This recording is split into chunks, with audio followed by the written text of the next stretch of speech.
a choice right now, between fear and love. It's just a rock. Out of the dark night of ignorance and into the shining light of truth.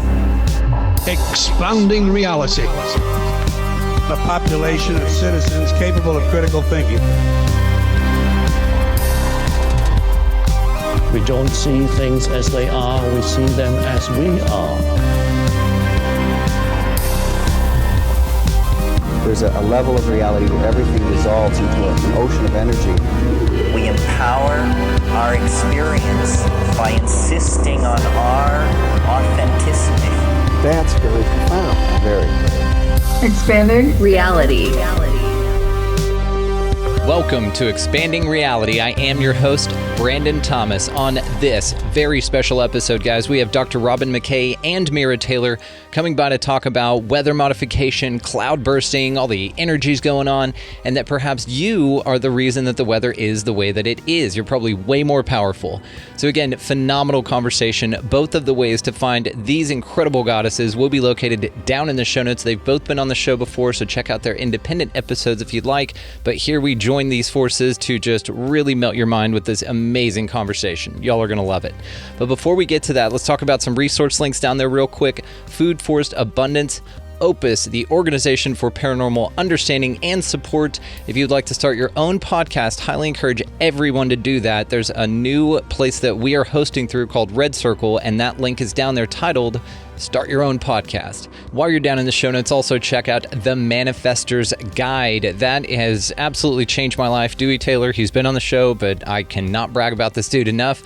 And he has a scholarship offer just for you, the listener of this particular show. And at checkout, there's an even better thing going on there to sweeten the deal. Enter promo code Expanding Reality, all caps, no spaces, for an even bigger savings on the investment that you are making on yourself. So guys, down there in the show notes as well is going to be expandingrealitypodcast.com. That is where links to all of the socials go, all of the Too Hot for YouTube stuff. The lives are replayed there. The merchandise can be found there as well. Also, while you're there, sign up to become an Expansive Insider. We have a ton of bonus stuff. All of it's amazing. Definitely check out, even on the front page of the website, some of the clips for the episodes that we've released there. They're all up there. So go sign up to become an Expansive Insider. That is a wonderful way to support our mission. We're on a goal here to get 1,000 members, and we are well on our way. That's all we got for that. So let's get to this incredible conversation with Dr. Robyn McKay and Mira Taylor. This episode is actually for Lori Ann, so we are going to throw her the shout out. She wrote me on Instagram and just said, "Hey, I work with Mira. I just heard your episode with Dr. Robyn and I was blown away." And so I said, you know what? Let's get everybody together and let's hang out. Now, before we were starting here, I guess, we were just kind of chit-chatting about all the weird energies here. So all the ways to find you guys both will be located down in the show notes, of course, listening audience. So both of you are veterans, so we're going to skip the introductions, and y'all go back and check those episodes out. I highly recommend that anyway. Wonderful, wonderful conversations. You two are just incredible. And so, again, to get you guys on together is amazing. I'm just mind blown here already. Now, what we were talking about to catch you up, listening audience, was just the August energies that we're feeling right now, as well as kind of the weather's been doing some weird stuff. The sun, from our observations, been doing some very interesting things. Mira was just, from her perspective, complaining-ish, but from my perspective, I'm like, oh my God, please give me this. And she was saying that it was raining every night there. Well, we in North Texas here, where I'm at, has not experienced rain in about 2.5 months. Anything worth anything. We got a couple of drops. I'm not complaining because I don't have to water my garden. It's been perfect, actually. And I knew you'd spin it that way, and of course you do, because that's you. But I was talking about the fact that we just have not had rain, and we've just been seeing a ton of weird venomous snakes. I've been taking pictures of snakes and looking to identify them, some things I've never seen before. And I think that a lot of things out here are just looking to survive. We're losing, 100-year-old trees left and right. It's just a real bad drought, a lot of heat, 100 plus. And, one of the things Dr. Robyn was asking right before we launched here was about, my observation of the sun. So, Rob, what was your question about that again? I was telling you about how we haven't had rain and things are just surviving, and venomous snakes are coming through and biting the dogs and stuff, and we're seeing a lot more weird stuff. And you asked me what? I just asked, do you think, or are you getting the sense that there's some manipulations in the weather going on in your neck of the woods. Perfect. And yes, to that, about a month into this drought, which we're from North Texas, we're used to heat, we're used to it not raining for stretches, and that's fine. But this one felt different, and it did feel more deliberately, intentionally different, like weather modifications going on, some sort of geoengineering or something like that. And one of the observation is not only the sun, which we'll get to, but also that I hadn't seen chemtrailing. So they hadn't been, throwing stripes across the sky that they just say are contrails at all that month. And then all of a sudden now we're in this huge heat spike. We're in this crazy drought. So it has seemed that the observation is that it's been super, super crazy heat-wise, no water, and then also that chemtrailing hasn't been going on as much. Now, I've seen some lately, and we've been getting some clouds. So honestly, I was kind of like grateful to see it a little bit, which makes me think there's even something bigger going on. So, what do y'all think about the possibility of all weather? Things that can be used to deficit can be used to benefit too, is the thing I would say. So some of these things that maybe have been used in a subversive way by particular groups, governments, bodily structures, administrators, don't necessarily have to be used that way by whatever comes to be. Does that kind of make sense as far as just, it's the age-old one that everyone who's seen like the Jean Grey Marvel movie will know, which is when Charles basically talks to Jean about a pen, and he's like, well, there's things you can do with this. You could write a story with it, or you could stab someone with it. So, the tools that have been used for things like that are no different. Just depends on the who and the why, I would say, because now you're seeing that there's this potential benefit to at least being able to maneuver weather systems in a way that, makes us more ecologically sustainable, especially in regions like Texas. Yeah, if they were doing that, I would hard agree with you. Now, something that my mind went to as well. Just the potential. Yeah, and I know. And so to me, I'm sitting here thinking. All things have full spectrums. Of course. And you're absolutely right. And so, of course, to my mind, then I'm thinking, well, now that I feel like, geoengineering's kind of like helped relieve us a little bit because of this long period. And again, I'm not beyond the Hegelian dialect, the problem reaction I solution. think that's how it should be used. It's like a last resort thing, not we do this all the time thing, if it were to be being used. I could, and same thing, and then maybe not the barium, strontium, like the things that we know aren't good for us that they're spraying, right? Not the same things that were used in Nazi gas chambers. World War II, yeah, absolutely. Yeah, I mean, let's avoid that. And all the fluoride, not to mention the fluoride and all that stuff, which is just a byproduct that they sold to you, and you pay for it to put it in your water to calcify your pineal gland, which is very interesting. But something I was thinking about if you're grateful that they're spraying the sky just so that you can have some relief, I'm thinking the Hegelian dialect on this, right? Problem, reaction, solution. This happens with a lot of things all the time. So perhaps they're purposefully making this super, super hot and something's going on, and then they spray you, so you're like, oh, thank God. And then they're like, yeah, hey, we helped because, and then now just back this plan, and then we'll get to spray you all the time because you wanted it, because we caused something to happen with the weather, and HAARP's involved perhaps. They can heat up an area and just keep clouds away from it and they've demonstrated this. HAARP has demonstrated this several times. So to my final point on this is what I was getting to here is now I'm sitting here thinking maybe though, something's physically going on with the sun.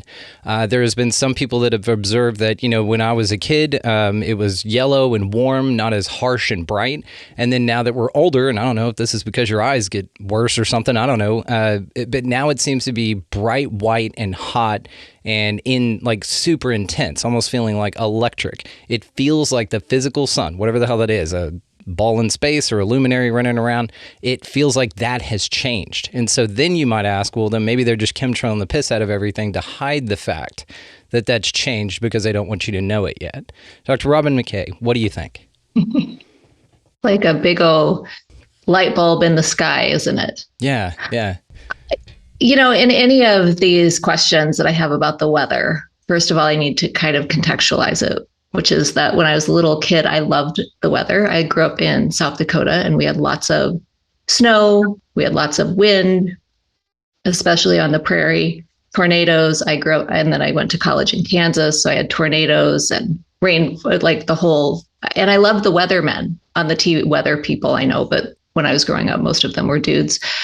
And so I always followed the weather, and it was something that I was always really curious about. As I developed my intuitive and energetic gifts, what I started realizing is that I could probably assist in some of the more difficult situations that some of the weather patterns were causing for people. And I'm happy to give examples of that later, but I want to bring us to the point that when I've seen the weather recently, whether it's in South Dakota earlier this year, I was there with my mother, and the wind was so violent and unhinged. I'd never seen anything like that before.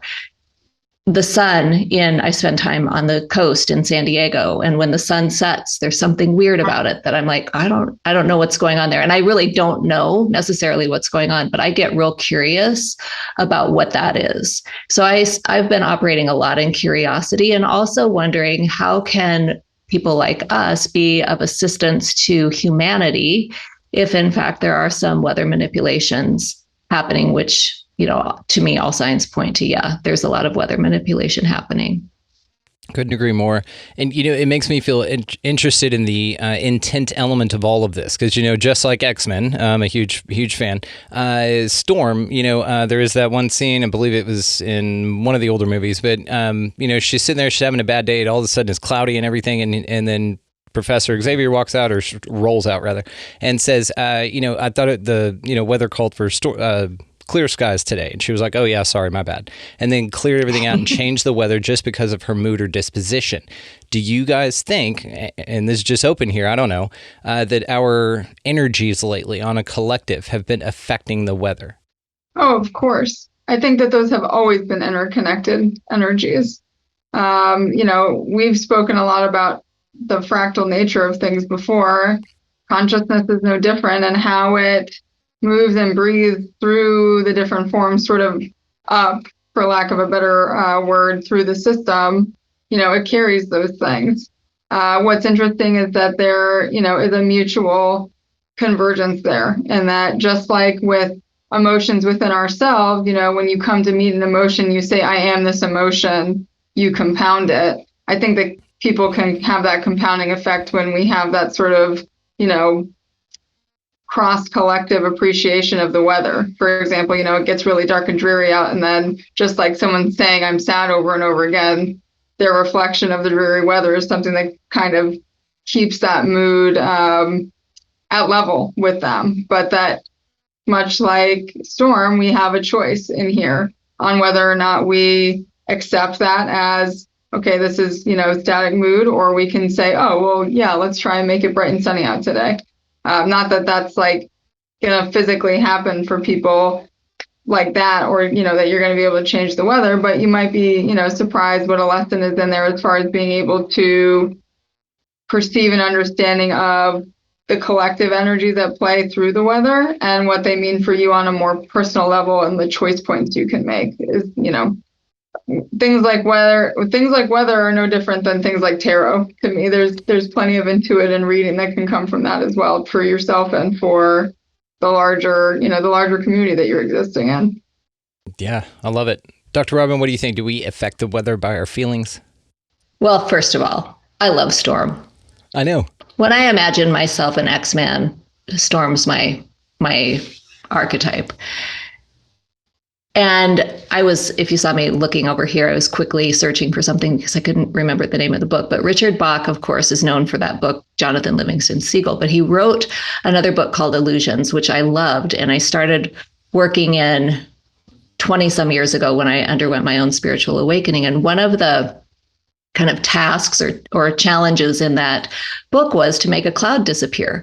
So I remember laying in the sun, in the summertime at the pool, looking at clouds, and with my intention, making them disappear. It was fascinating to see how that worked. I still can't explain it, but I do know that we have power in it, and we have intentional power. I also know that the powers that be on this planet have a concentrated power, and probably have some technologies that are assisting them in the overarching weather manipulations that are happening. Can we affect the weather? Yes. I think that sometimes energetically we're up against some things that maybe we're not fully equipped for, or I don't want to say equipped or prepared, but it just seems like maybe it's a David and Goliath situation that we're up against. So can we affect the weather? Yes. Is the weather being manipulated for psychological purposes, to your point about the problem solution paradigm that you were referring to earlier? I believe so. I think that when we work in harmony with the elements, the natural elements, that's when we can harness the abilities that we do have to affect the weather, to call in rain. We know that the shamans and the medicine people from indigenous communities have done so for generations. So yes, and I also think we're up against something that isn't natural. I could not agree more. And rain dances was on the list here. So absolutely brilliant. Now, to something you said as well. Now, I do think, and Mira, I know that we all understand that at a level, this is probably all the same thing, and everything here is part of us, but also on a sub level, operating here for everyone else to see without that awareness. There seems to be two different energies at play here in this dualistic, beautiful, wonderful place that we got going here. Well, yes. So there are things that believe that what is not of me, everything is source, and then there are things that believe that source is separate. And so in that belief, they are the thing that is separate, basically. So yes, to your extent, there are things that are separate from source in this reality, but basically because of their own personal intention and belief that they are separate from source. Do you kind of get what I'm saying with that? Absolutely. And so therefore, maybe even a self-fulfilling prophecy, like rather not that they really are. It's just that individuation has made that belief system choice within themselves, and it therefore separates them, because belief is just as powerful for them as it is for someone who believes that they are one with collective or source or nature, or whatever emanation you're connecting with to your effect with the shamanism. That's another thing that's interesting too, is that we seem to always want to push towards some material tool like solution when it comes to like material world manipulation, instead of trusting in sort of that astral, subconscious, collective conscious that people like shamans trusted in, where they understood that there were sort of entities, deities, emanations, whatever you want to call them, that manage those things in an unreal way, and that we could trust in those beings. That's a much more common belief in places like the East, where they still believe that, dragons are basically who manage the weather at a faith-based or religious level, that they truly believe that they're real entities, that they're real entities, not in the sense that you can really touch them, but that they are real, that they have, work to do on the other side, and that there seems to have been a loss of connection and trust to that sort of work that was actually highly effective and highly organic and natural within sort of the mind-body-spirit complex of humanity and Earth, as opposed to us thinking like, let's build a machine that changes these things, or like we're going to do it ourselves without asking, for the connection or assistance to these sort of subconscious emanations or deities that we can connect with, that people like Aboriginals connected with all the time. Hell yeah. You're a total Jean Grey, by the way. You keep forgetting my Scarlet Witch. Come on now.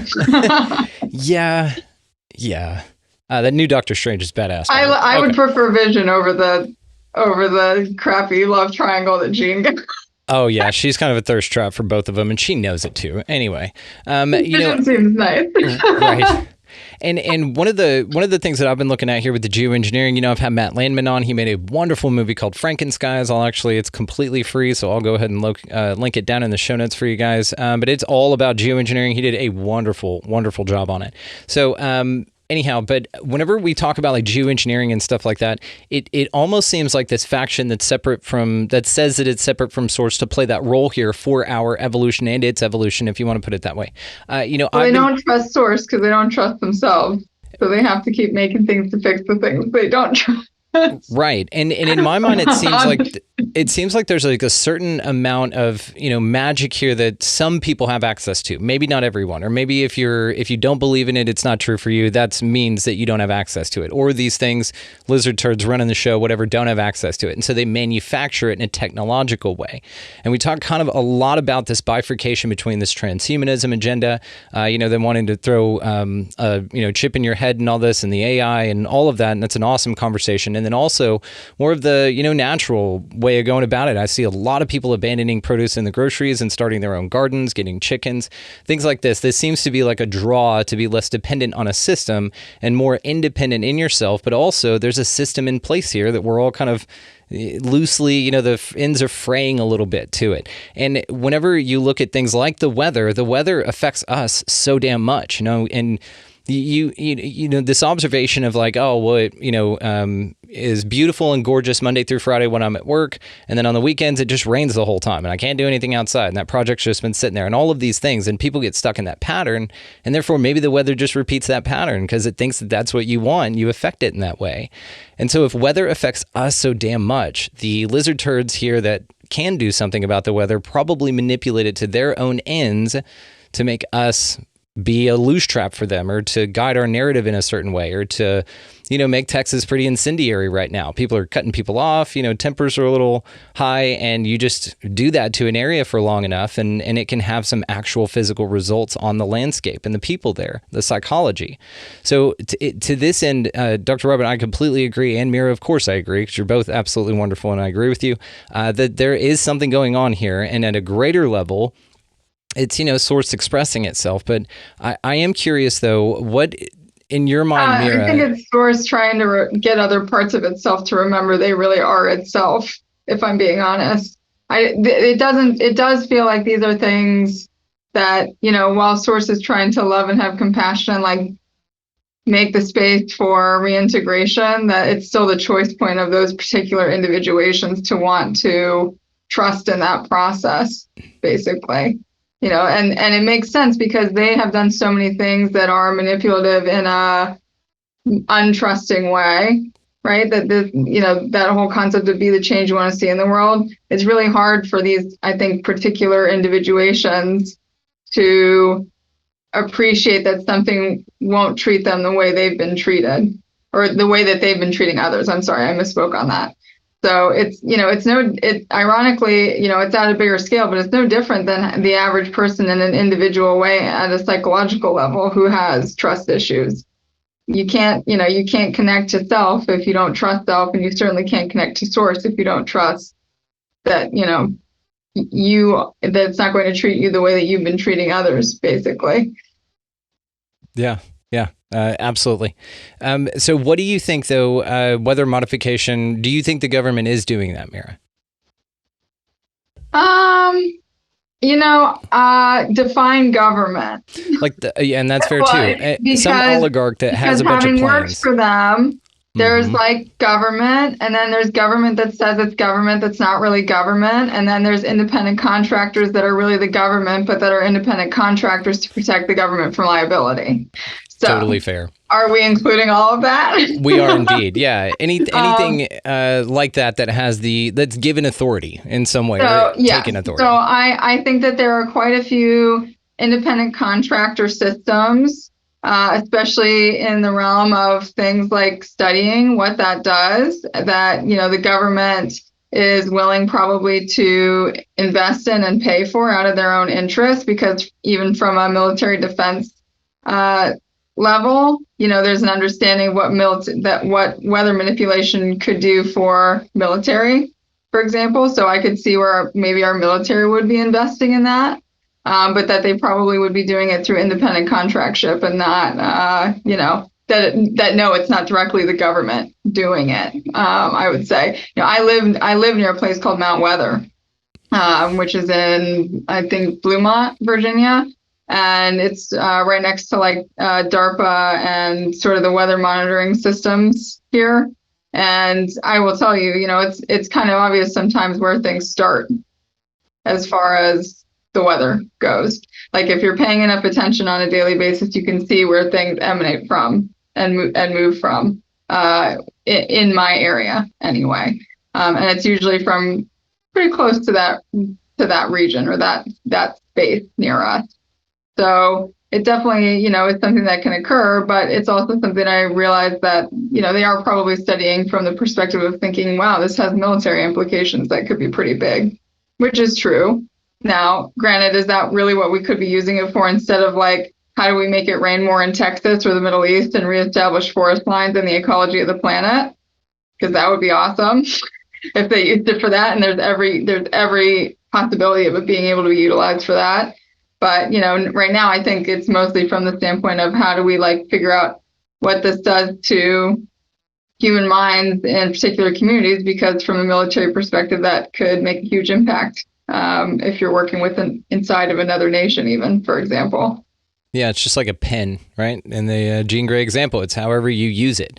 And, it would be nice to just kind of trade off like they do with telescopes every now and then. Those huge telescopes, they'll be like, hey, we're going to have it from this time to this time. Okay, you guys do your weather modification for, military purposes.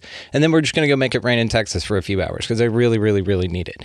And, it's not lost on me that the fact that we feel that we need it perhaps is why it still hasn't happened yet. And so my wife and I have same thing for about a month now. Again, it's been about 2.5 months. For about a month, we've been like, no, we don't need rain. It's fine. We don't need it at all. Just doing the reverse psychology thing. Here's the PSYOP experiment that would maybe benefit this, which is that if they gave false news that it was going to rain to the entire region and saw what happened. This has actually happened, which has been hilarious. There has been one day that it was like 30% chance. And so the shamanism. Yeah. And so we were all like, yeah, hell yeah, 30-something% chance. That's the most we've had in forever. And even when we have like a 15% chance, we're like, hell yeah, hell yeah. And just for the audience here, because a lot of people don't know this actually, that the percent chance isn't the percentage of chance that it's going to rain. It's the percentage of that area that's going to get coverage from rain. I know that sounds weird, but that's what the percentage is. So that's like the percentage they put on milk, right? Where it's like not really 2%. It's right. Like 0.002%. That's funny.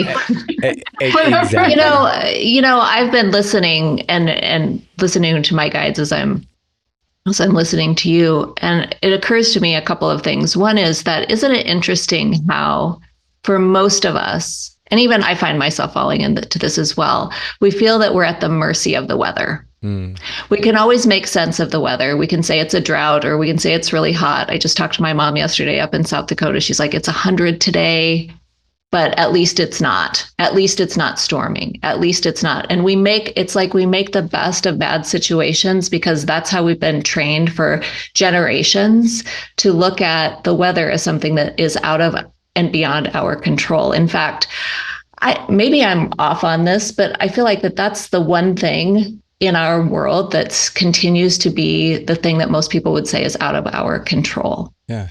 And it's not that they're not wrong about that, especially with the talk of the geoengineering, but there is something to what if we collectively, because I'm always looking at how can we help humanity with this? How can we ground this and bring it into something that is useful in terms of our daily operations? What if we started expecting and commanding something different into our lived experiences other than I'm at the mercy of the weather? Does that make sense? Absolutely. So it makes a lot of sense. And a lot of this comes from more Orthodox and Christian belief systems that are pretty distortive, which turned weather into the wrath of God. Yeah. That the weather was the hand of God by which we were punished for centuries. That's where that has been subconsciously beaten into a lot of minds of that more Orthodox mindset for a couple thousand years now, basically. And it wasn't just them, a lot of Anglo-Saxon belief systems were like that too. Even, I have respect for, the Celtic and the Gaelic traditions, but a lot of even the runic understandings had to do with, how do we protect ourselves from the weather? But there were a lot of traditions and societies and religions and faiths that also played into the understanding that we are nature, that weather is nature, and that we are the weather, that we can, and that's where a lot of these rain men and rain dancers, and actually most Native American indigenous dance has to do with embodiment of weather, or asking, basically the larger emanation or archonic energy that is like storms in the east to come in and basically to handle something on their behalf. But yes, you're right. We have basically gotten to this point where what the weather was that striking hand of God for a long, long time. And so I think if people can, one, devoid or dissect away from thinking that weather and God are one and a punishment, and two, that it's separate from us, that it's some separate thing using it as the wrath to harm us. These are subconscious belief systems that people basically have to like very intentionally deconstruct and build anew so that they can manifest that perception or reality for themselves. But the deeper it's embedded in the subconscious, the more it's going to take each person to, imbue a new sense of belief intentionally that can override it. So we can be one with things like the weather again. So we can feel that, sort of that natural embrace. Like I've been feeling that more now with the way the rain's been, because I'm like, wow, I don't have to water my garden. This is wonderful. Like, oh, it's been really dense and humid today. Wow, this is relieving now. It's good for your skin. Yeah, exactly. So, I think there's choice points that need to be made here too. And part of, even though, the greater, I would say, result of even what you talk about, Brandon, in your area is that there are a lot of people who are going to learn how to make mental choice points or evolve and adapt due to what's happening because of the necessity for it, unfortunately. But sometimes the universe makes you uncomfortable because you need to move, right? Move. So, well, I'm going to vote if I were a voting member of this quorum today that we make it rain in Brandon's area just because we can. Yeah. I love this because I always take, and when I teach this to people too, I always take a real playful and curious attitude to what can we do with the weather. So we were in San Diego for a couple of weeks because I live in Scottsdale and it's 1,000,000 degrees here most of the summer. And not really, but it seems like it. And so we go to the beach and it's cloudy and 74 the whole time. In fact, it's chilly at night. So I always say to my husband, remember when we get back to Scottsdale that we were cold. Please remember that because it's easy to forget. So we were sitting at a restaurant on Sunday afternoon having lunch, and we're sitting outside and the sun starts beating down. And the restaurant is so new that they don't have the shades to pull down. So I was sitting there and I was like, I would really like a cloud cover. Well, sure enough, within about 5 minutes, the clouds came in, covered up the sun so that I could, dare I say that, so that I could enjoy my outside experience without the sun beating down on me. I guess I just said that. Yeah. But the clouds stayed throughout the afternoon. And I was like, maybe I need to get a little bit more precise with my requests. The interesting thing about that was, though, that a couple of days later, we headed back to Phoenix and the clouds followed us. And for the last week, today's, I think, the first sunny day we've had in about a week since I've returned. The temperatures have been lower. And it was such a pleasant experience to come back into this hot zone with cloud cover and to be able to allow the reentry to be much less brutal than it has been in the past. Yeah, I like that. But I always operate with curiosity. And can we have fun with it? I love that. And samesies. I like the idea of you going on vacation, then bringing weather back with you. I think that's awesome. Like you tow it behind people say that all the time too, right? Yeah. I brought the weather back with me. I brought it with me. Yes. But it's actually, I think that there is something to that we get to start paying attention to. And it comes to working with the natural elements versus this, the geoengineering and the things that are maybe more difficult for us to be in control over and command of. But with the natural elements, they want to support us. They want to play with us. They want to engage with us. Yeah. And to your point, they're not the wrath of God. They are the natural elements. They are here for and with us to bring beauty and remarkable experiences to this plane that we're living on. Absolutely. Yeah, I think awesome this like really put that together for me, by the way. Actually, I'm very thankful for this conversation because I'm starting to realize like a large apportionment of a certain scriptural text is all about how God uses nature to punish. Yes. Yeah. Think of the bears, the boys that were making fun of the priest, and he sent bears to maul 42 boys, 2 young men, and kill them. And so, yeah, nature has been this. Think of the flood. It's a great appropriation of the concept. But just like anything else, us not being able to control the weather would be like the greatest psyop ever. Just like they're not telling you what you really are or what this place really is. And so when you look at it like this, now I'm even more fired up. Now I see it as something that doesn't want to, that the whatever in power doesn't want us to realize, just like all the other things that we're figuring out. And now I'm just super pumped about it, because the cloud bursting was a great example. And that's been something I've been playing with, and a lot more people have been playing with it as well as just the observation of the celestials around us, whatever they are. Like the moon seems to be tilted off axis. It seems to be rising and setting in a different position. The sun is really far north, and it has changed color and temperature. And so, all of these things, we're like seeing the natural world. Now, to what you said also about, like what the lockdowns were, probably foreshadow work, all that good stuff. This reality has a way of kind of steering us in an uncomfortable way so that we move, right? We were just way too cool and complicit. The Real Housewives, whatever, was way too dope for us to get off the couch. So it said, and Corona.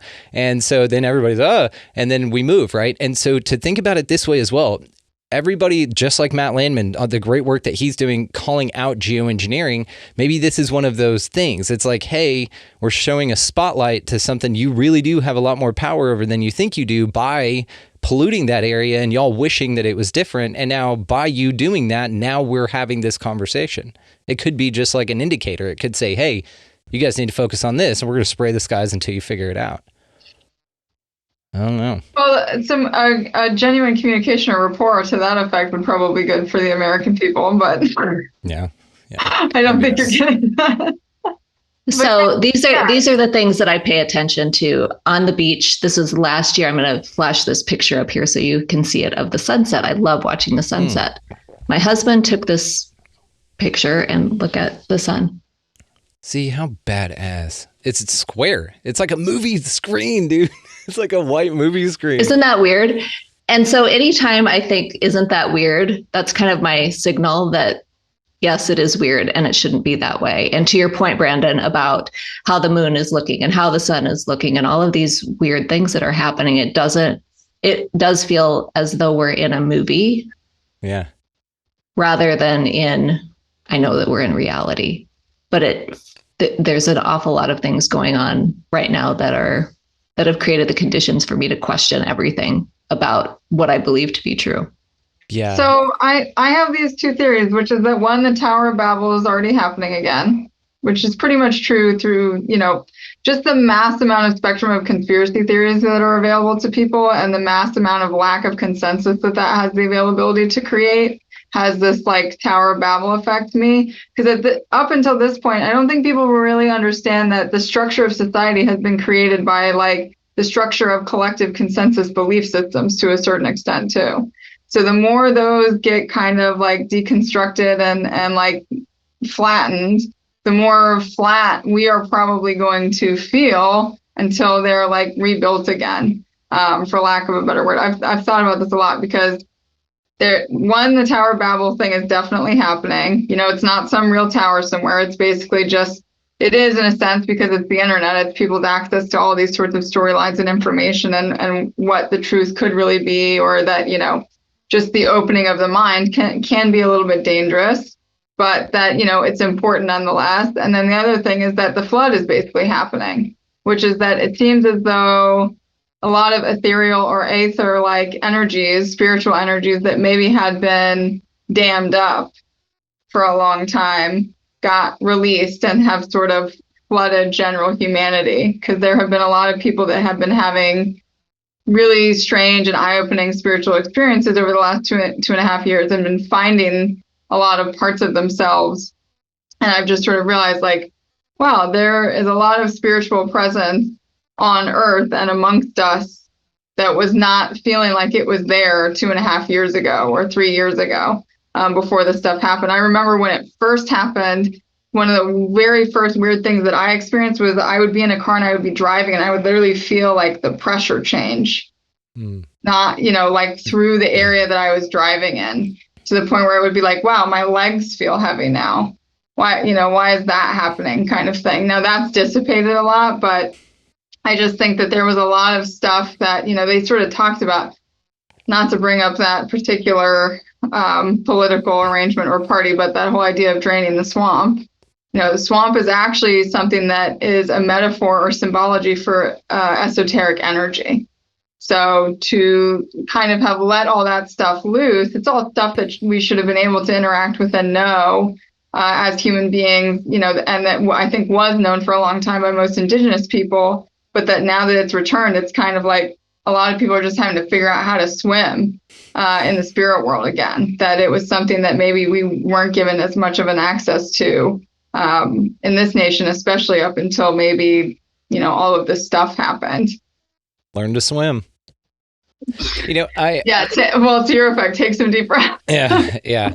And it does feel like, and I look at this two ways. So what you said, that basically, like, maybe perhaps it is exactly what you said, and I love that, but maybe it's also that we are collectively just kind of raising in frequency and vibration to where the things are always there. It's just now we're kind of at an altitude, if you want to put it like that. I know we're not fans of hierarchy, but it's just the easiest way to explain things. You have to use something spatial. Right, spatial. There you go. And so now we've kind of risen to where they are. So it's kind of like what they talk about, contact, ultra terrestrial contact.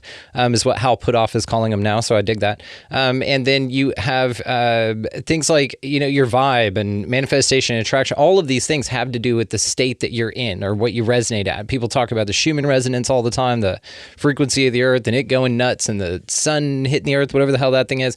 And so we've kind of energetically, collectively been raising. Now we're dragging a bunch of people up too that don't want to go, but we're kind of passing through screens or filters that maybe have always been here, but we haven't been at the vibrational capacity to witness and to get acclimatized to them, just like getting in cold water. You just have to 1 foot first or just jump in, right? So it's not going to just, and ghosts and shit are running around. It'll kind of appear like this, right? The weather will start getting interesting.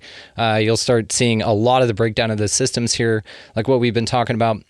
And it feels like that this is, again, kind of like this push forward for all of us. It's an opportunity for everybody to just look around and just go, okay, something's going on. Now we are learning to swim. This is a completely new pond that we're in right now, and it's exciting.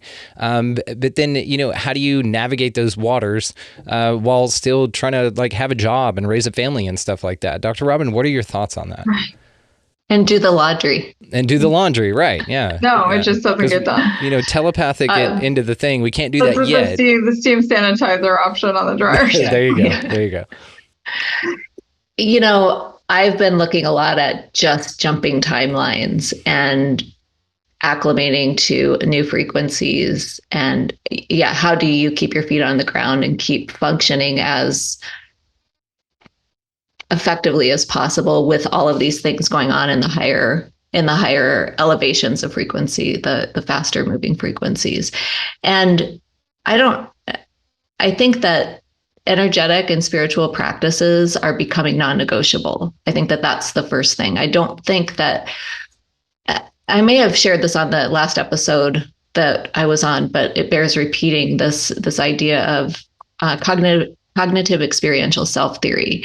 When you have a new experience, when you have an unusual experience, when you see the sun on a picture and it's a rectangle rather than round or whatever it is that you're looking at, you actually have a choice in those experiences, either to integrate it into your personal schema, the way you see the world, or you reject it. And as long as you're continuing to integrate these new experiences and just let them be what they are as part of how you understand the world, I think that that's how we continue to be in this world, but maybe not of it, or to function as leaders without being lost in the potential healing crisis, the potential shock and awe that can sometimes accompany new awarenesses that come into our fields. Yeah, hell yeah. So does that make sense? Absolutely. No, it does. I did a post recently about, so I work with wellness linguistics a lot with people, and it has, very much to do with even the subtleties and differences that can occur between words and what they mean from a belief standpoint for us, and how that belief then shapes things. But basically, to your effect, having the understanding of the difference between indifference and impartiality. That, that's something I practice a lot, is that if I have one of those moments where I'm like, this feels like it's telling me something, but I am not sure I'm in the mindset of how I want to like deal with it yet, I'll affirm to myself I'm impartial to this information. So it can just, that way it's not rejecting, because rejecting still brings it back to you at some point. Like whenever you reject that sort of information, you're still attaching a sense of emotion to it because you've attached a sense of judgment to it. Instead of like being able to be impartial and discern, okay, I'd like this thought to just keep, passing on by, basically. But that, people, the availability for people to be impartial seems to be something that's been lost. Like I've even thought about this as far as how the art of debate has kind of been lost over time. And it's a beautiful thing. Like debate is this beautiful thing, but we can't do it anymore because people are so easily offended by, a difference of opinion, instead of having that availability to observe another perspective and be impartial to it, but still retain a respect for your own and the other person's. It's actually something I really appreciate about all of your podcasts and collectives and groups you put together, Brandon, is that there seems to be that presence available that we can, agree to disagree on things, but everyone's like, wow, new perspectives. This is amazing. That's it. And Dr. Robyn, just like you said, whenever things like that pop up in your life, it's almost like a checkpoint for the universe. It's like, okay, are we going to go left or right? This is going to either challenge or reinforce your beliefs. And it's up to you to figure out what you want. Like there's no wrong answer, right? I love that analogy of the fruit tree. Like at the end of every branch on a fruit tree, yeah, they go their own way, and one's way over here and one's way over there, but they all bear fruit, right? There's always something nice at the end of it. So you can't screw this up, really. But what I like about this is that it's like, okay, do you want to, continue playing for this team, or do you want to, see what the other team has to offer? And you're like, man, I don't know, that picture of that sun she showed looked I pretty signed up square. to be a ref. I'm done playing. See, and then that's, I think inevitably you get to that point, but I think you are definitely more on the fringe side for sure. Like if you had to label you in a 3D, 5D Dolores Cannon category, you'd definitely be all kinds of 5D, dude. But when navigating it this way, though, it's very, very fun and interesting if you allow yourself, that time, because really once you reach those points, you have to make a choice. It either, again, reinforces your belief system by you just going, no, it's an optical illusion, Robyn. That's a thing. It's photoshopped. That's so easy to fake these days. I know a guy that can do it for $5, whatever.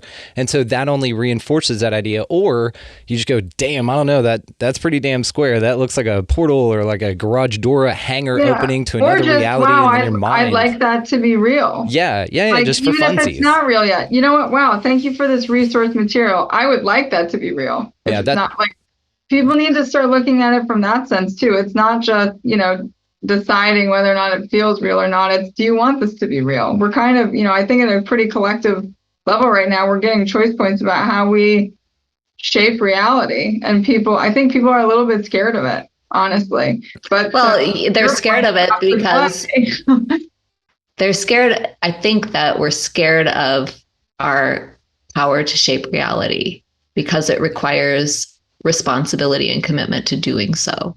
So no longer are we able to place a blame or the responsibility on somebody else, the powers that be, God, whoever. Instead, when we reclaim our own sacred autonomy and we say, okay, so this is my reality, and this is how I'm choosing to shape reality and to co-create with God, the universe, whatever, however you want to phrase that. There's just a big sense of responsibility, and it's scary because that's the thing that we've been kept from most of our lives as well. We're always supposed to do the thing that somebody else tells us to do, that mom tells us to do, or dad tells us to do, or the schools. If I want to go to school, what do I have to do? Or the government, what do I have to do in order to be a good citizen? So when you're reclaiming your sacred autonomy, that is when I think that you come into full responsibility and ownership of yourself as a co-creator of your experiences. Yeah, hell yeah. And you could see another indicator for this because of the social credit system that they're rolling out in China, that they're threatening that they're going to bring here, whatever. But it's that idea that, well, you have to do exactly what this says that you have to do with facial recognition software, with penalization of all of your friends and family not hanging out with you, getting divorces, getting fired because you like smoked on a bus or something, you know what I mean? Or whatever, accidentally littered, something like that. It just tanks your whole life. It's that like fitting into this mold, and if you don't, you're fucked. And it's that squeezing that's bringing everybody out. There's a lot of spillover occurring, which is wonderful. Again, it feels like another mechanism of this place, even though it's uncomfortable. It's something we wouldn't like to see. Ideally, we wouldn't like for us to have to learn that way, but that's the way we have to learn, and so therefore it's necessary. But and to Mira, something you said earlier about the cultures and geographically specific, it just made me think of the example from Peter Shampoo when I had him on about the pyramid versus circle cultures, right? And so this is like this, endemic culture mentality. So if you're in the northern climates, right, or perhaps where all the people have collectively agreed that it's going to be bitterly cold for a certain amount of time, then, you're in this survival mode. So it's this top-down pyramidal structure. You have some hierarchy and some level telling everyone what they need to do so that everyone can survive. In circle cultures, which circle the equator, which are in where the indigenous people have just decided that the land is plentiful, that they're part of nature, and that it's abundant, it is so.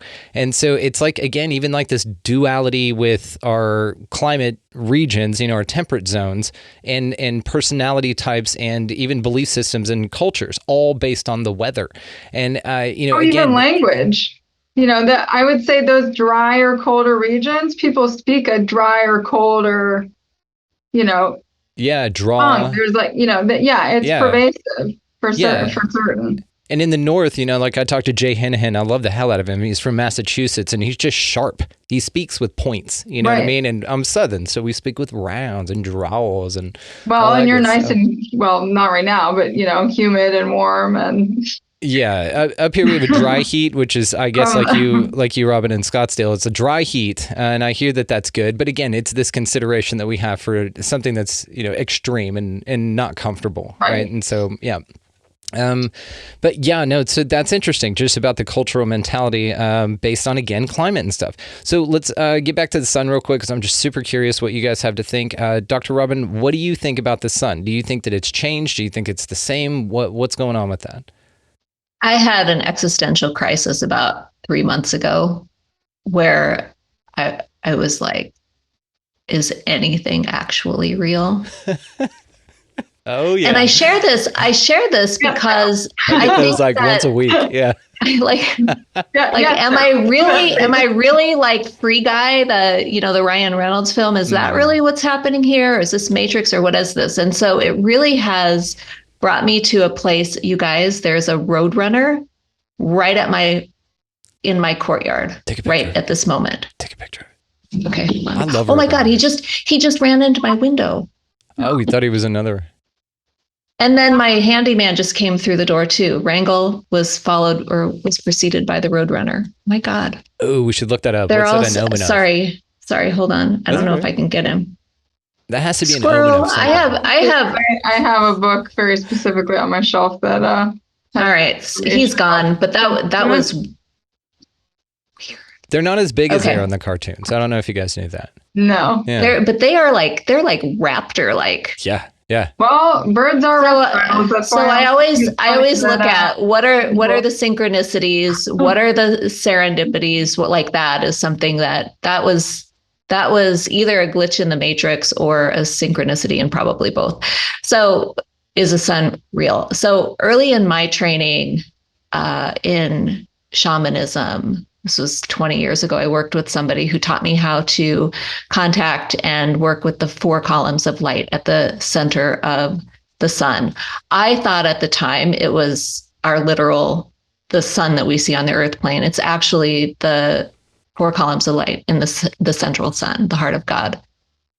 Cool. And so I had to shift my perspective on what that was, because whatever this is in the sky right now provides light and heat and is part of the system that we're working in. It pains me to say, because I'm a science girl from way back, but it pains me to say that I'm not certain. I wish I were certain. I wish that I could trust what I was taught when I was a kid. I wish that I could trust the education and training that I've had my whole life. Yeah, so this is one of those choice points for me. Would I like the sun to be real? Yes, I would. So I'm going. Oh, 100%, 100%. I want that, but I want that, but I have to question. That is the power of this plane. Don't let yourself be pulled away from the things that you should believe in, because that's a part of that system too. Like the power to create belief here in this dimension, in this mind space, is a very powerful middle thing. We are kind of the middle of things. And so, that's why I say it's choice point with things. But don't you also think that just because, here's where I've landed, is it's like in Harry Potter, after, spoiler alert for anybody who hasn't read that, I can't imagine that you have somebody who has not read Harry Potter, but maybe after it's Dumbledore. It's actually the most banned book in the world, so it wouldn't be. After Dumbledore dies and Harry's knocked unconscious and he meets Dumbledore in his dream state, he says to Dumbledore, "Is this real?" And Dumbledore says, "Just because it's occurring in your mind doesn't mean it's not also real."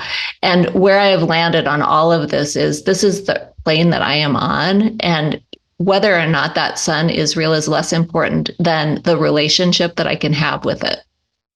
The work that right. Like you've got to, I don't want my solar plexus going out, and they are correlated. Yeah, exactly. So we have to look at what's the value of this, even if it's not what we were led to believe. What's the value of it? Does it still have value? I think we're all seeing those changes because at a collective level, there are crap tons of people who are questioning whether or not the sun is real. And that's a powerful thing in and of itself, that I've thought about this, that if at some point, we don't fully know what we're in. We know that what we are experiencing, even at a scientific level, is illusionary. Doesn't mean I'm not here for the magic show. I'd like to enjoy it, right? But, it doesn't change the fact that there are some things that need to be sustained, basically, by us. So it turns out the Roadrunner is also here for the magic, because the Roadrunner is, let me find this here. He's clever, humorist, and a trickster. And so it's something around having great courage, strength, and stamina, showing moxie while hunting, illustrates wisdom. No matter the size, Roadrunner uses a clever strategy by jumping over its prey back and forth, exhausting it, which aids in the Roadrunner's victory. Huh. Or you're getting very close to the truth, and all birds are government drones, and birds aren't real. And so that was a government drone they are that reptiles. to spy on you. Yeah, there you go. Right. People forget that. Birds are reptiles. I always think it's kind of funny when people are praying to the angels, but also worried about the lizard people. Yeah, it's done like that on purpose. Well, angels obviously. are lizard people too. If you're looking at science, that is technically where they came from. It absolutely fits the narrative, because it has to, because the snake in the Garden of Eden and all that good stuff, and that was another one, Garden of Eden. Well, weather was perfect. I think that's a narrative everyone's ready to let go of too. Yeah, and what I like about what you said about you being young and going on a scientific path is actually they, against their better, I guess, intention, they did send you on a tremendous scientific path, because now you're dependent on your observations, not what fits into a box that's been, accredited and acclaimed, which we know is, mostly nonsense. There's definitely some truths in there, but as far as structurally and all of that, it definitely hides a lot from you. And so really it seems like now you're, question, because you're in such a place of I don't know. That's the most scientific in my mind that you could be, is because now you're at that curious, investigative, kind of vulnerable awareness state. And trusting your perception. Oh, yeah. And discerning truth. I learned this from one of my dear teachers, that truth has a frequency. And so when you are crystal clear about who you are in this world, then you can just make the observations. And I'm going to go with the second, your interpretation of the Roadrunner getting too close to the truth, and it is reptilian. It came and banged against my window to get your attention. Not in a hi kind of way. I don't mean to make them the bad guys in that sense. I just think it's funny to forget them. 100%. Yeah, because government lizard turds. Most of them are predatory, lizards. And they came from reptiles. And I love it because it walked just up. Question angel people, because anything that's that it draws you in and you're like, oh, it's so beautiful, I can't help it, is also something that is technically predatory by nature. Like when you look at nature, the things that hypnotize you or are so beautiful you can't look away are also the things that are usually using that as like a predatory mechanism. Yeah, that term deer in Yes, the I have thought headlights. about this way too much, but it's because I was like trying to open up my mind and see the spectrum of potential on those things, and just that whole book, that whole narrative, especially as I've gone through, re-understanding from the Gnostic sense and approaching that understanding, of oneness with source versus source, like omnipresent, separate. It's just really brought a lot of that stuff in those narratives to attention, which is sort of, it's just sort of been fascinating. Let's say. Hell yeah. And, like I said, it worked. The bird walked up, it got your attention, and, now it's part of the show. So welcome, little Roadrunner. It's cute. Totally distracted us. It was a little distractor implant over there. It tried well, to. that's all tricksters are usually trickster. For, right? It's distraction. Yeah. That's an interesting archetypal arrangement too, is the concept of the trickster god being the head of many of the pantheons, as opposed to, the wise woman that was present as, as Mother Nature, basically, for a lot of these indigenous tribes that were willing to connect with that as source, as compared to trickster god, who's just full of distractions. I kind of feel like that's what's going on here, especially with what we were talking about observation and discernment. I think that is what time we're in right now. We're in the time to where authenticity is king, and your discernment and your own observation are what are the most valuable. And the more authentic you are, and the more observant and curious you are, the more valuable you are. And this is where I think that we are right now. And it's because of these trickster god archetypes. It's because of this nonsense, and we're fucking over it, dude. I mean, there's no other way to say it. We're over it. And so, Mira, what do you think about your observation versus reality when it comes to weather? Just because I'm curious.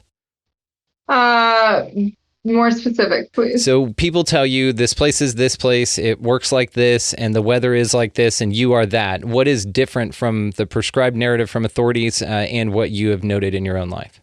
So anyone who tells me that this is the way something is, I'm going to test it with my own mind, basically. I am, at this point, my psyche and my individual experience in reality are kind of a constant running experiment in the most fun way for me. And so I'm not going to say I seek out or welcome those things, but as they present themselves, I'm sort of happy to challenge them, basically. I think there can be an arrogance with the power of the mind too, which is that you do need to challenge or practice things to actually see, like, there are some things that just don't work.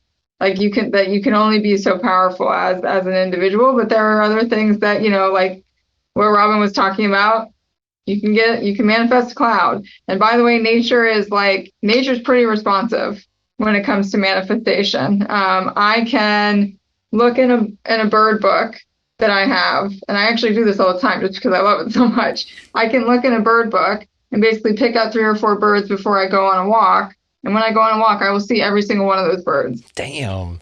I love that. Now I could pick one that, like, I could pick a toucan. You're an albatross or something. Yeah. Right.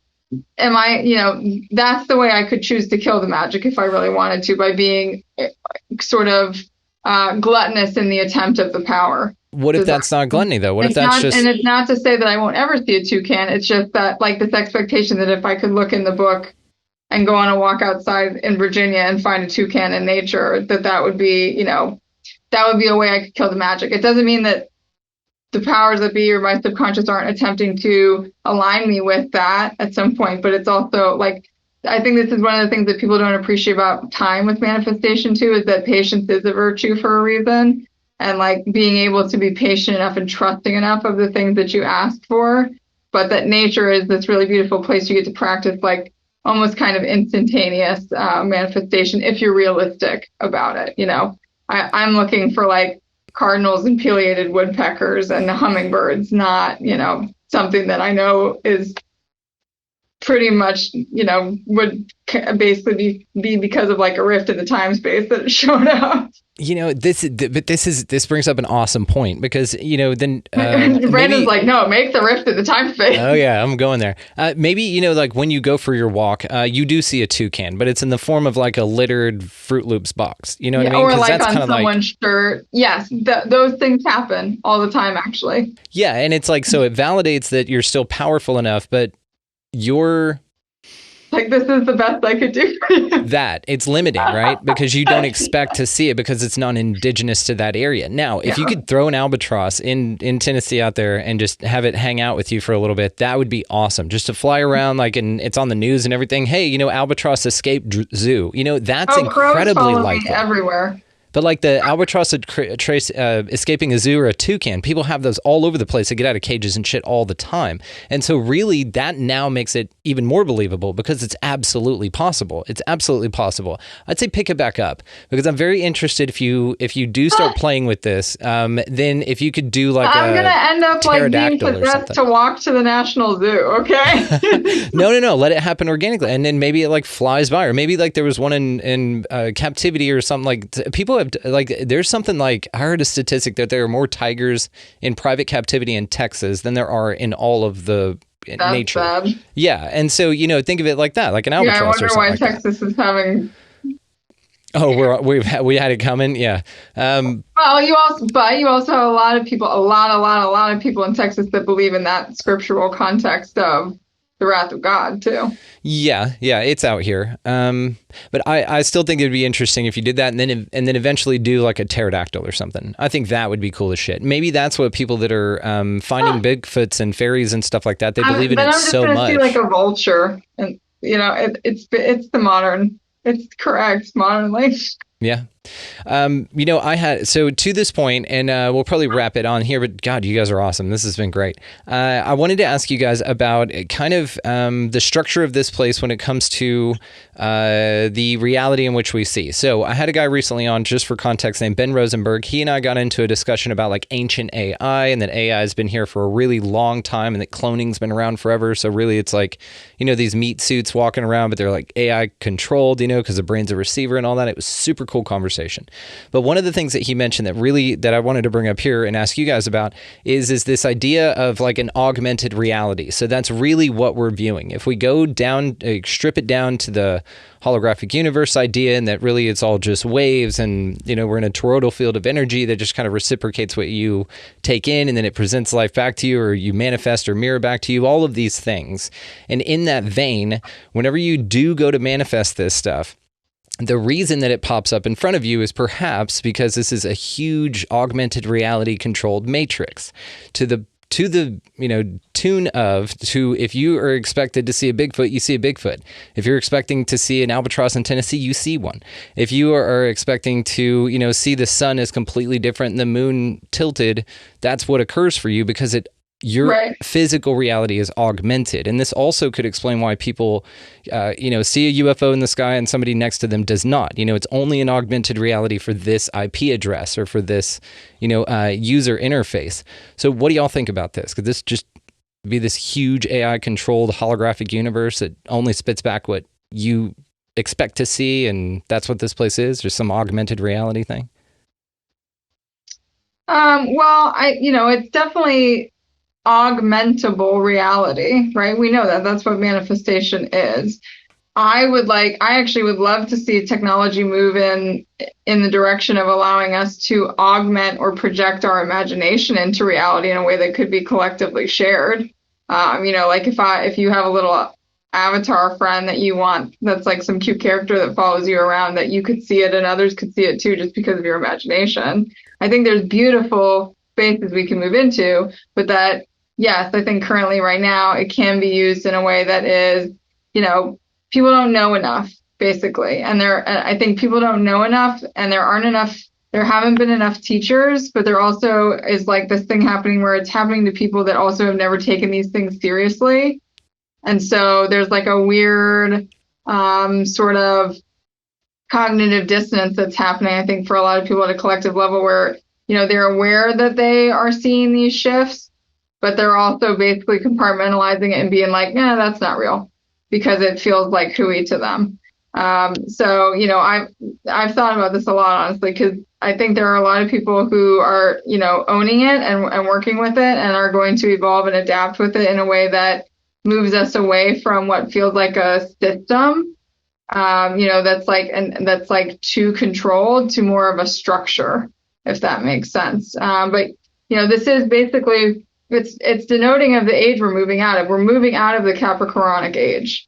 Capricornic age was all that sign, that zodiacal archetype, that lesson, if you will, at the soul level, is one that has everything to do with letting go of control and learning how to let the structure allow you to flow and exist and like fluidly express, instead of feeling like, okay, I have to do this to get this, and then I have to do this to get this, and then it's very conscious minded, that Capricornic energy. And we're moving out of that at an astronomical level into the Aquarius energy, which is much more of this like free flowing, everyone figure it out on your own kind of energy. So I don't think necessarily that there has been an intent to control, other than the fact that there was a lesson at a big level for source about what it means to control too much, even within self.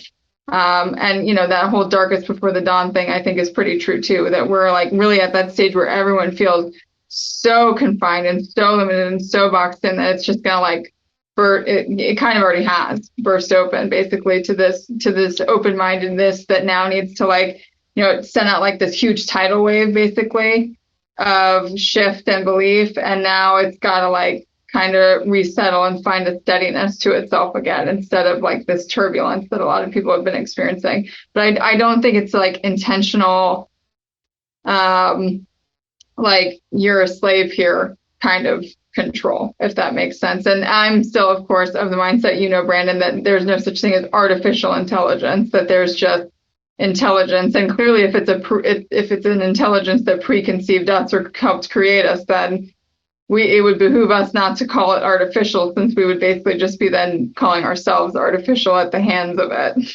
Absolutely. It's that separation we do need to delineate in our observation, because it just seems to be occurring in that way, and it's just an easier way to express it. But yes, absolutely. And I love your perception on AI, and that's why I asked. So, Dr. Robyn, what do you think? Is it even possible? Could this just be some huge thing, and that's why you're able to manifest whatever you want, because it's augmented. It's meant just for you. You're the hero here. You know, it's your story. I have to look at what I know for sure. And I know for sure that I'm a divine and eternal being of love and light. And I know for sure that I'm on a mission here to anchor in light and to shift consciousness, to elevate consciousness. And if this is the playground we are working in right now, which is that consciousness is at this point a commodity, and there are a lot of things competing for our consciousness, that we have to be incredibly discerning about what we're thinking about, who we're hanging out with, and where we're focusing our time, attention, and energy. So when it comes to manifestation, here's what I always teach. I always teach it's who you become in the process. So when I talk about manifestation, I can't talk about that without the context of actualization, which is a process of becoming. So is this augmented? I don't know. I'm a psychologist. I don't know.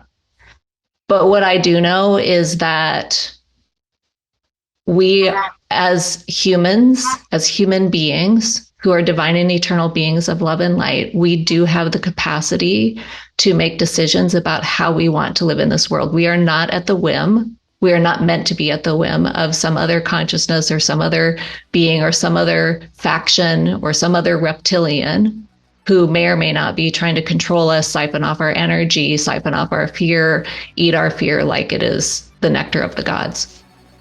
So where do I want to go with this, other than I think it's real important just to come back to answering the question, what is my purpose here? And I believe that our purpose is to create, to contribute, and to master. So I don't know if that answered your question exactly, but that's what comes through right now. It did, and even in the vehicle of an augmented reality, that would still be the way in which it functioned. And so this is an unprovable, it's unfalsifiable, all of the wonderful things. But to look at it as artificial may, turn some folks off. But an organic matrix, something like that. So I love both of your perspectives on this and everything that we've talked about here today. We are definitely just going to have to do this again. We may be making this a damn series for the Expansive Insiders. We'll talk about that off air. But Dr. Robyn, McKay, Mira Taylor, thank you all so damn much. This was amazing. We'll have to do it. Yeah, thank you both so much. It was a wonderful conversation. Great conversation. Thanks, Brandon. Just want to thank those two ladies from the bottom of my heart for coming over and doing this. This was absolutely incredible. We will definitely be doing more conversations like this, and thank you, the audience, for listening. So definitely check the show notes for all of the ways to find them as well. While you're down there, check out the resource links that we've got. Of course, Food Forest Abundance.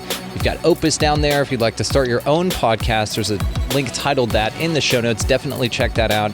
As well as the Manifestor's Guide. Huge discount on investing in yourself through the link in the bottom of the show notes. As well, to just sweeten the deal, type in Expanding Reality, all caps, no spaces at checkout, and he's going to hook you up with an even sweeter deal than that. So definitely check those resource links out, guys. We put them down there so that you can benefit from them. So enjoy. Also, while you're down there, check out the link titled expandingrealitypodcast.com. That's going to be links to all socials, merchandise, all the fun stuff. But while you're there, sign up to become an Expansive Insider. I believe there's a 10% off thing going for that. And that is where all these huge bonus episodes, collaborations, Mira's joined me for one of those. I think Dr. Robyn's going to come on for one soon. So all of it's incredible. Definitely sign up to become an Expansive Insider. As well, you can just support the mission. If you guys don't want to sign up and you don't want to take advantage of all the really cool stuff over there, totally cool. No judgment at all. But if you do find value out of the show and you're getting something out of it, feel free to contribute in any way that you'd like to. There is no cap on that. So really go for it on that one, right?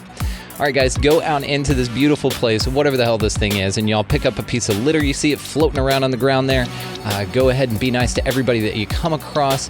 Get out of the left-hand lane if you got somebody behind you wanting to pass. If you want to go above and beyond, buy somebody in line a coffee or a meal or something like that around you. It makes a huge ripple effect in the collective, and it just makes your day. I'm telling you, it's the craziest thing. It makes your day, which is wild. You buying something for someone else makes your day. It's amazing. So above all and anything else, guys, go out into this incredibly mysterious place, whatever the hell this thing is, and y'all just be good to one another. Thank you so much for watching, listening, engaging, and being just the coolest sons of bitches out there. We will see you next time.